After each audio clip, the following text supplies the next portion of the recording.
travel, I always feel so empowered. I love the adventure and the spontaneity that the journey brings.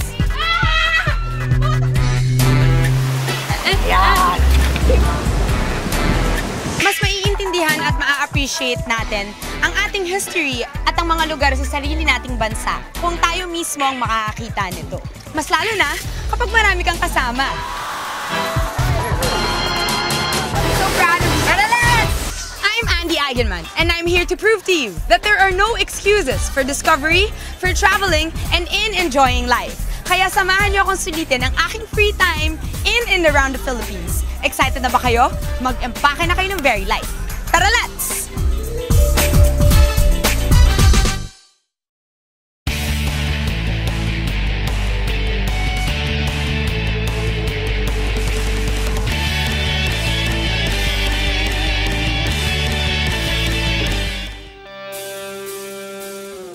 Isa sa pinakamagaganda at madaling puntahan when you wanna go south of Manila ay ang Calabarzon region. Kaya ngayon, tara let's go to Laguna! Alam na natin na ang Laguna ay ang birthplace ng ating pambansang bayani na si Dr. Jose Rizal. Bukod dito, marami rin tayong matatagpuan na mga hot springs, rivers, lakes, and mountains. Isa na rito ay ang Mount Makiling na nasa likuran ko ngayon. Mount Makiling is a dormant volcano and legend says na meron daw diwatang nagtatago dito na siyang nag-aalaga at nagpoprotekta sa ating kalikasan, si Maria Makiling. Marami pa tayong matatagpo ang mga wonders of nature at iba't ibang attractions dito sa Laguna. Kaya, tara let's!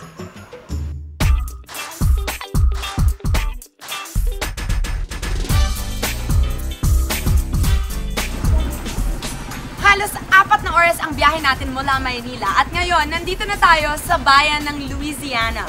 Mataas na lugar, malamig ang klima because it sits atop the Sierra Madre Mountains. Kaya pala ito ang tinatawag nila na Little Baguio ng Laguna.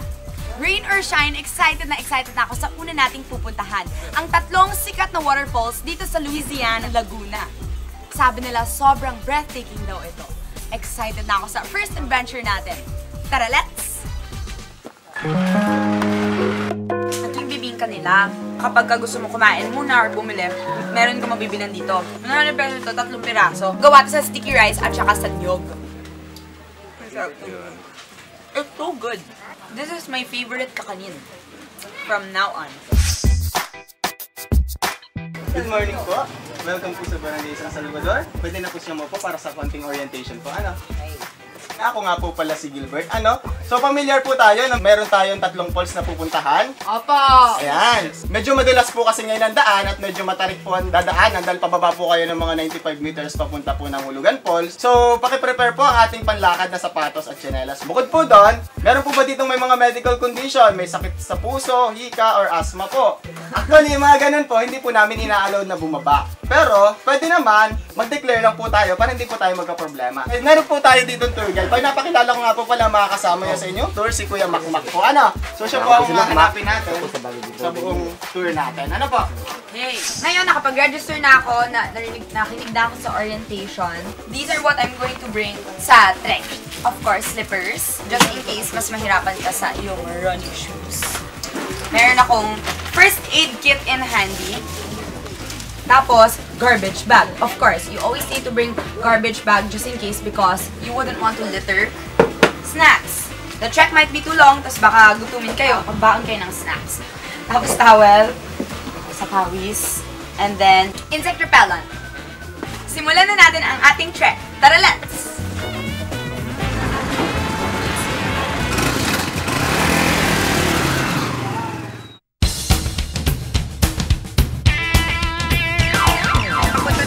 Sa una nating waterfalls sa pupuntahan, yung huling trek na ginawa natin, yung sa La Union pa, our first ever episode sa Tangadan Falls. So, tignan natin if it's going to be similar. Excited na rin ako kasi ang tagal na nun eh.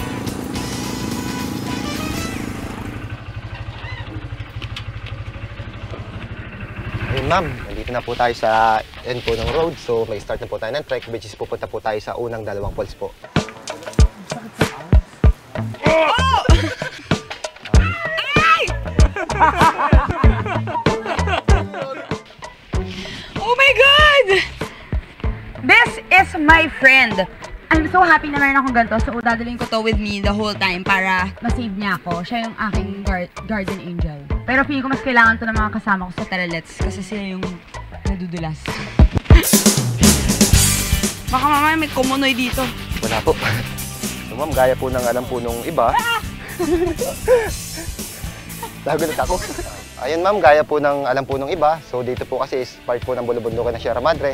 So sa ibang lugar po is mainit. And then dito po sa Laguna, which is sa aming sa Luciana po, is talaga pong maulan. Kuya, ilan minutes papunta dun sa una nating falls? So ma'am, yung approximate time po is 45 minutes po kung natagal tayo. Pero kaya po natin kung tuloy-tuloy tayo is 25 minutes po yung pinakang mabilis po na oras. Okay. Yung pong Talay Falls po is ano po siya, pangalan. So paniwala po namin is pangalan po ng tao.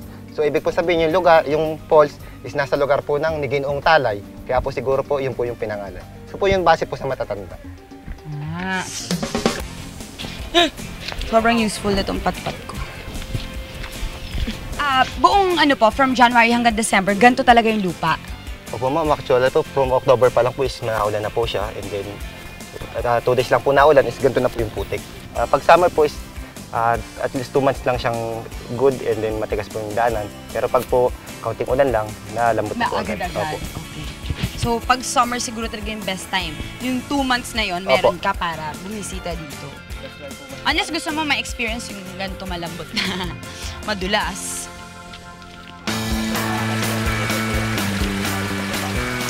Ma'am, tatawid po tayo sa sapa.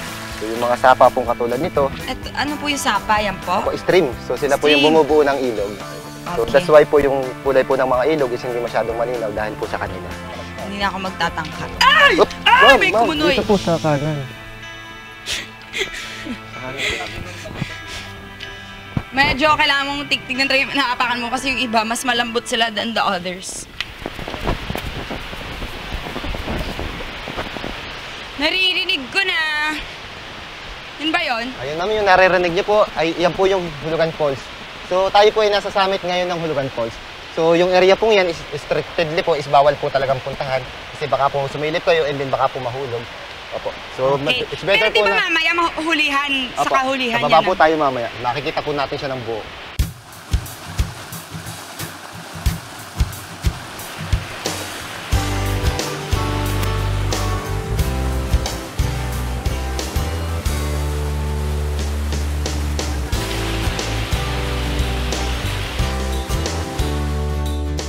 So hanggang visible po yung bato, yun po yung pwede nyong apakan.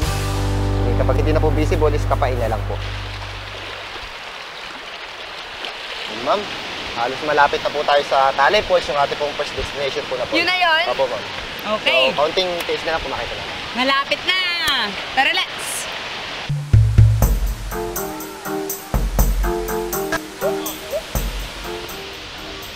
Ito na, ito na.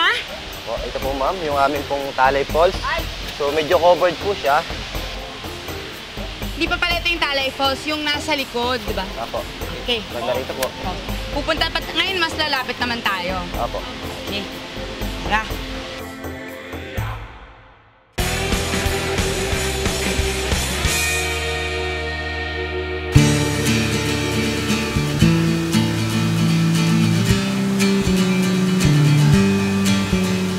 Yan na yung Talay Falls. It's a 2-layer waterfalls, di ba? Apo ma'am. Gusto ko pa makita ng malapitan.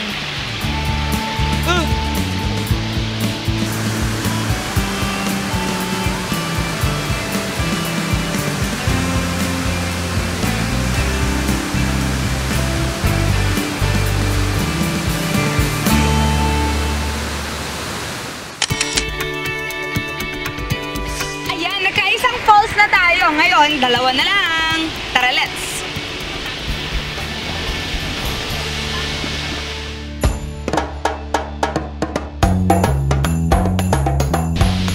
Ma'am, ito po yung lubid. Pang-guide lang siya para safe po kayo. Pwede ko siyang kapitan. Po ma'am.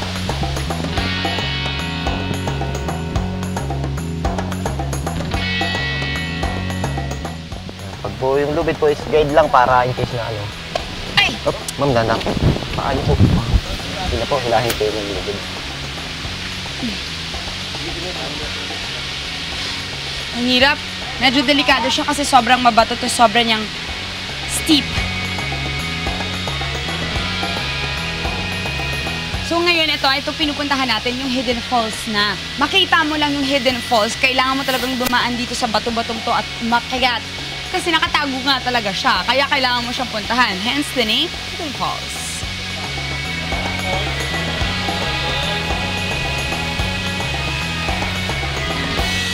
Sana worth it!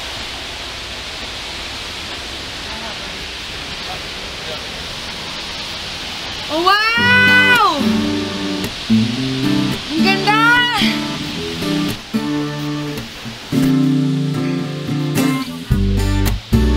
Wow!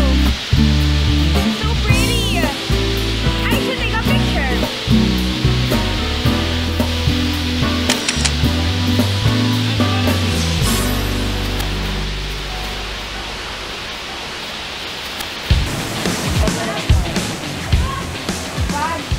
It even makes it better that the hidden falls are actually hidden because you really have to make such an effort to get there. Sabi nga nila, di ba, 30 minutes per waterfall. And then I realized, paano naman naging 30 minutes per waterfall kung yung hidden falls, nasa likod lang siya ng Talay Falls. But apparently, you really have to climb. Medyo delikado talaga siya. Kailangan mo talaga mag-ingat. Pero pagkadating mo doon, breathtaking.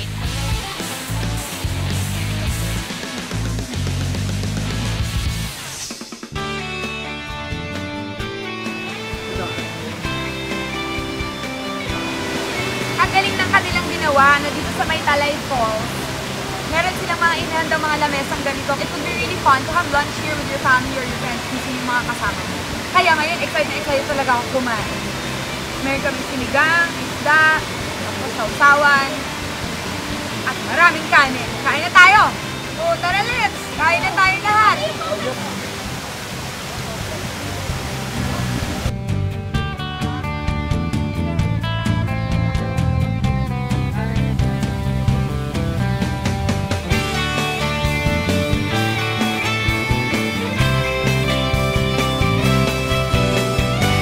Tapos na ako kumain at napababa ko na rin yung mga kinain ko. Nakapagpahinga na ako. Kaya ready na ako pumunta sa Hulugan Falls. Ang ating last stop. Sabi nila, yun daw talaga magiging highlight because it's actually a hidden gem.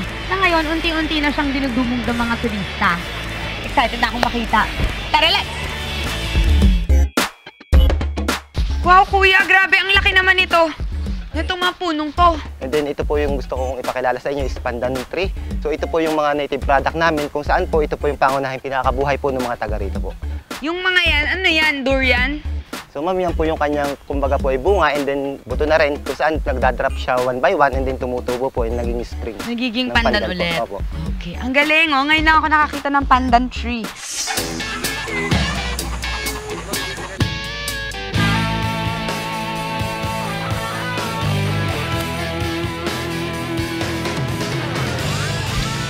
Oh, ang taas! Halos pantay na uli natin yung summit ng Hulugan Falls, which is 285 feet, and then 95 meters in meters. So, that's why na ganun din po yung ating bababaan. So, expect nyo na sobrang taas niya and almost 85 degrees. Okay, so mas mabilis na rin. After mo dumating sa Hulugan Falls, mas mabilis na rin yung lalabasan mo. Opo, actually, mas mabilis din po siyang puntahan kung summer po. Parang kaya siya umaabot ng 45 minutes dahil mahirap siyang babain. Trekking, opo. Okay. Ito majestic, pero gusto ko lang i-share na napipressure na ako kasi ako na lang yata yung hindi nadudulas. I'm not trying to jinx it. Ayokong madulas. Kaya medyo mas kinakabahan na ako. Tara, let's! Itong binababaan namin, katulad ng sinabi ni Kuya Makmak, na 85 degrees siya. That's why it's very steep. Ah!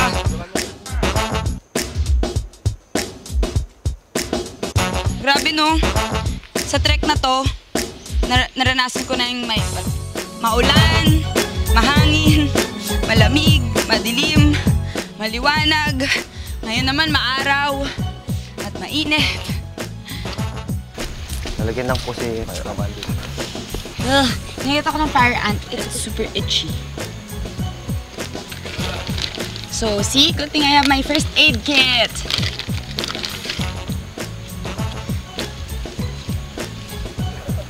Buti na lang po may dala kayong first aid. Oo, diba? Thanks for holding the bag.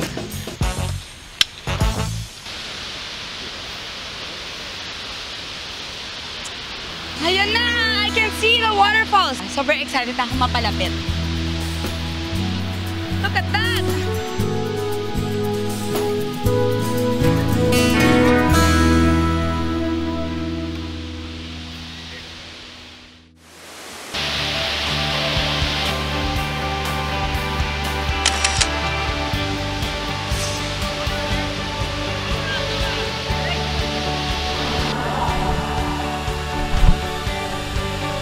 Look at that!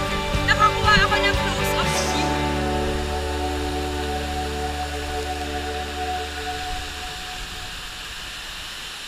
Grabe! Basang-basa ako. It was so cold there. But it felt so nice. Ang linis ng tubig. Tapos may cave pa siya doon sa gilid. Thank you so much for helping me go there, Kuya.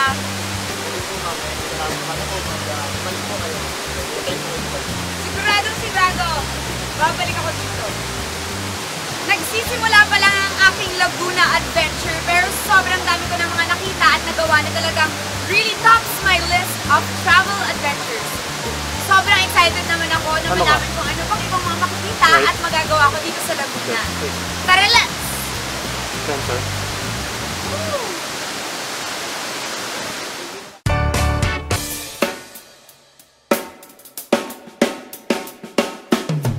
Dito ko talaga piniling kumain sa labas. Yung gusto ko sa mga restaurants minsan, yung nakakadagdag sila sa pagkakagana kumain. Halimbawa nito, yung ambience niya, talagang hindi niya nakalimutan iparamdam na nasa probinsya ka or nasa Laguna ka, kaya mas masarap yung feeling. Order na tayo. Ano po?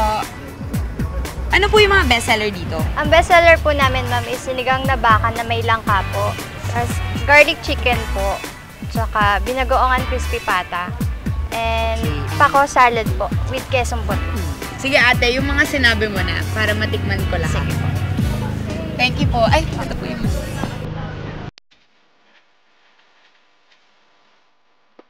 Grabe! Mukhang masarap. Tinitignan ko pa lang. Excited na akong kumain. First, the sinigang. Favorite food, sinigang.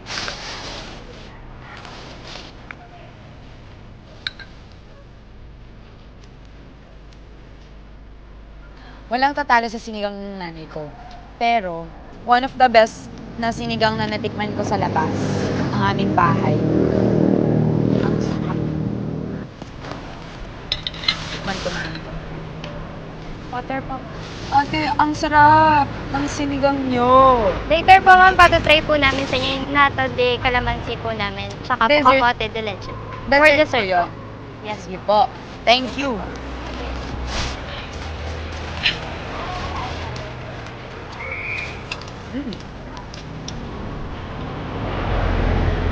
Ang unique na tong dish na to, no?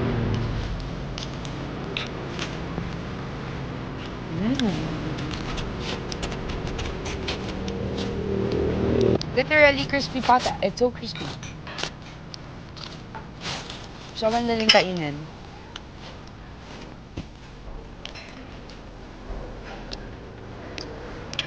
Ito yung garlic chicken.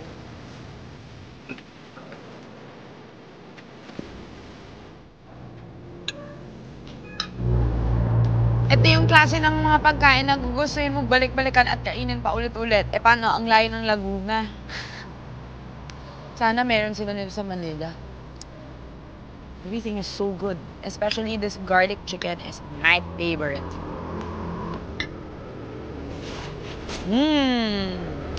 Kain tayo. Ma'am, ito po yung dessert namin. Kamote de leche po. Tapos ito po yung nata de calamansi. Ano to? Kalamansi siya talaga? Yes po, ma'am. Pwede niyo pong kainin yung balat. So, anong ginawa sa kanya? Minatamis po. Nata de calamansi. It's so unique.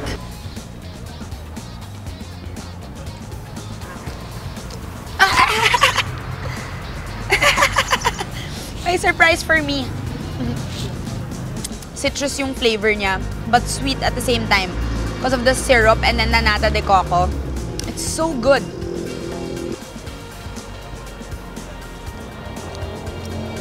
Kamote. Who knew? Kamote can be good dessert. At masarap siya. Masarap siya talaga. Hindi ko inakala na dito pala sa Laguna, makakatikim ako na maraming masasarap na pagkain. Talagang masarap sila. A+, 100%. But at the same time, they're so unique. but at the same time true to our culture. Itong Calle Arco, pag napunta kayo ng Laguna, huwag niyo siyang papalampasin. Recommended. This has been easily one of my top restaurants sa buong Philippines.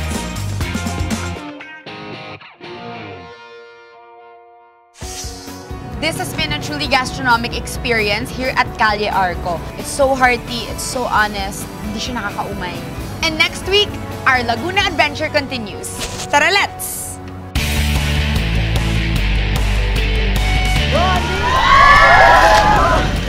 That was so fun!